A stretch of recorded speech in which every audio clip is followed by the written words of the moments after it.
Let's turn our attention back to what is a major issue in our mining industry in South Africa, or rather, should I say, illegal mining. The industry very much under the spotlight again. The latest illegal activities in and around Johannesburg becoming incredibly dangerous for communities, and we've seen that especially over the last few weeks with it being exacerbated. Well, with 30 years of experience in mining and city planning, it's Andrew Barker joining me this morning to explain how formal mining keeps both workers and infrastructure safe. Also, morning Andrew, good to have you with us, sir. I appreciate your time. Let me start here. What's your view on what needs to be done with these disused mines and shafts that these zama-zamas are busy vacating and getting themselves into at the moment? Good morning, Gareth, and to your viewers. Gareth, it's an incredibly complex situation, and there's no one solution to this issue. We have to look very differently at the land and its risks, and how do we get rid of those risks, such as the illegal mining. For many years, companies have been clearing the mining land and redeveloping it. And I think the rehabilitation, redevelopment, and establishment of multiplicity of uses on this mining land is going to be a big factor in reducing illegal mining. The reason being that the land will become developed and the access to the underground workings become more difficult. It's very easy to say we'll close up all the shafts and we'll close up all the holes. Believe me, we've been doing this for many years on the mining land, and as soon as it's cleared up, it is opened up again. And I suppose this is because of the institutional knowledge it's the institutional knowledge, Andrew, isn't it, of those who perhaps used to work at the mines before they were closed down. They know the layout, isn't it? I mean, this is people who may have worked there for years underground. They know the layout. They know what's happening beneath them. Is that part of the problem? I suppose they know where to go. Look, the informal sector will find out where to go.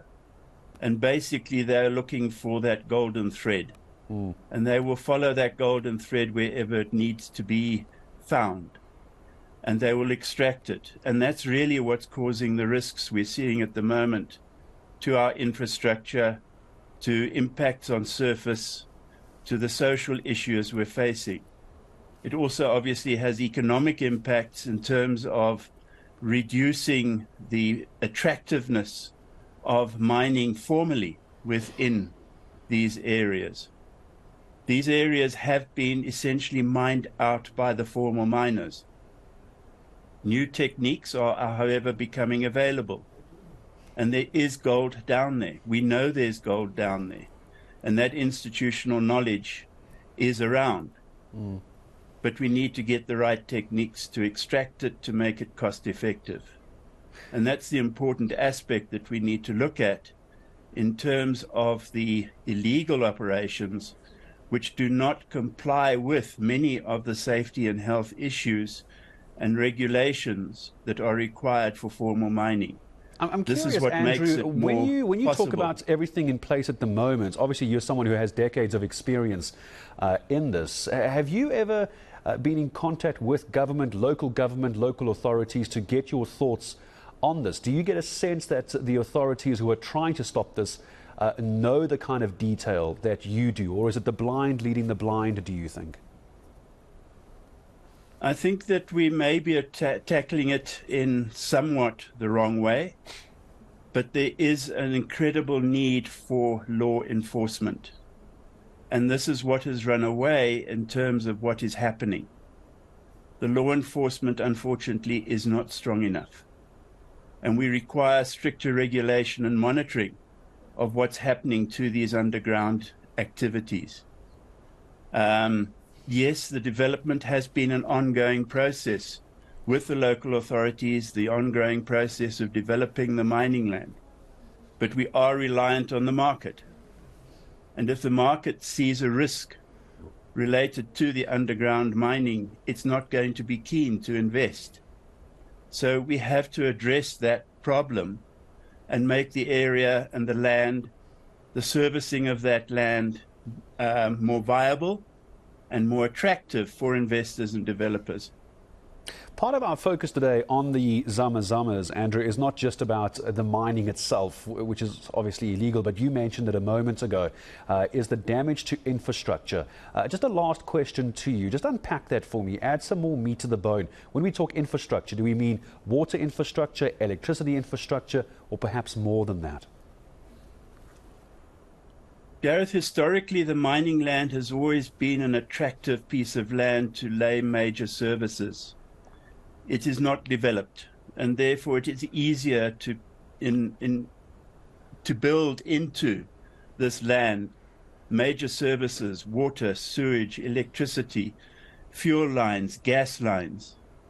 And those services are at risk.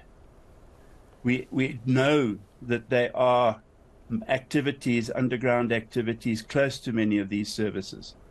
In the past, with the regulations and the regulation of formal mining, these areas had to be avoided by the mining activities to protect these services.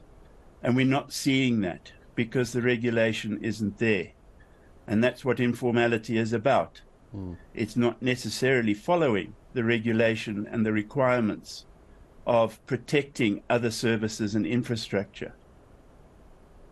I want to maybe just ask this last question. Sorry, Andrew, it just occurred to me now. The safety of these Zamas when they're going down into these abandoned mine shafts. I live in Johannesburg as well, and I know the issue of underground water has been a big problem just for residents of Johannesburg and the surrounding mining areas. How big an issue is that at the moment? Because it's sort of been bubbling under the surface. I know it's a terrible turn of phrase, but it has been for a while, hasn't it?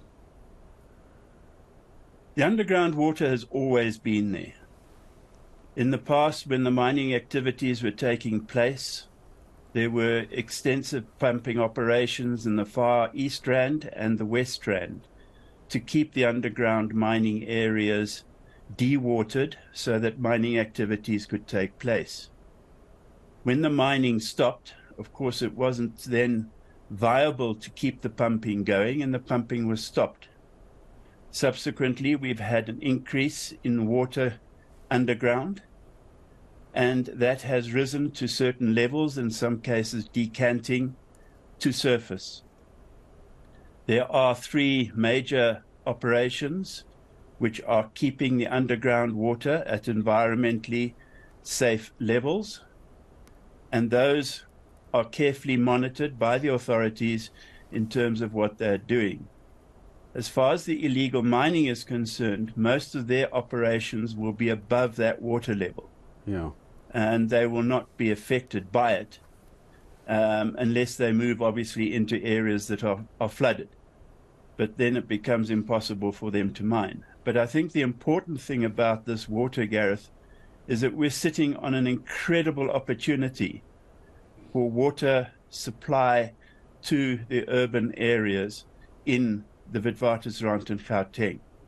We have to get the technology right to make it viable, because at the moment the processing of that water to potable standards is certainly not viable in terms of comparison with our current water supply. But there are technologies evolving. There are processes being investigated, and we need to protect that water as it is a valuable water resource. Yeah, I think many people are certainly not going to argue with that. And Andrew, I feel like you and I are going to be talking again more about this underground water and how it could potentially be used. I'm glad I asked the question, and I hope I get you back on again soon. Andrew Barker, consultant and town planner, wonderful insight as to what is actually happening underground and why there is this gap for the Zamas to be moving into the areas that they are.